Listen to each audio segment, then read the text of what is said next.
भविष्यवाणी के शब्द को मैं सुन रहा हूं। खुदावंद का रूह कह रहा है आज के बाद जब तुम पुलपट के ऊपर जाओगे तुम और अधिक शारीरिक बलवान हो चुके होगे। 7 आमीन चाहिए मेरे को ऊंची आवाज।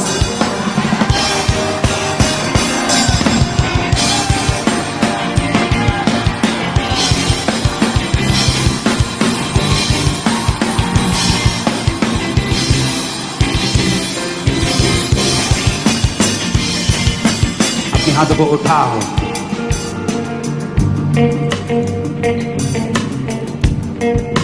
अगर तुम्हें आत्मा का मसा नहीं तो सारी teaching, preaching, Bible college, knowledge, ordination, certificate सब व्यर्थ है।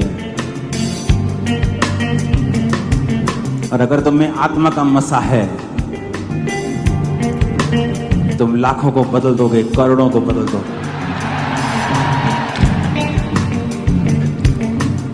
मसे की धुन में रहो, वरदानों की धुन में रहो, बड़े कामों की धुन में रहो, बड़ी सेवकाइयों की धुन में रहो। जिस धुन में तुम रहोगे परमेश्वर तुम्हारी प्यास को बुझाएगा। उसने कहा है, उसने कहा अगर कोई प्यासा है तो मेरे पास आए। उसने ये नहीं कहा मैं पक्षपात करूंगा, तुझे दूंगा और तेरे साथी को नहीं। उसने कहा अगर तू प्यासा है किसी चीज के लिए मैं तुझे दूंगा, मैं तेरी प्यास को बुझाऊंगा। आत्मा के मसे की प्यास खुदा से मांगे, परमेश्वर मुझे अभिषेक से भर दे।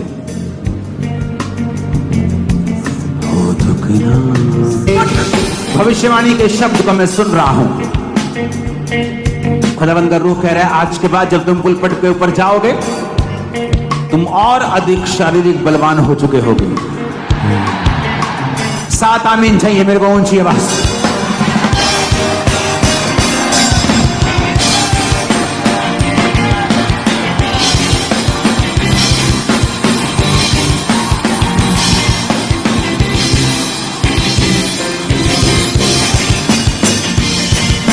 अपने हाथों को उठाओ।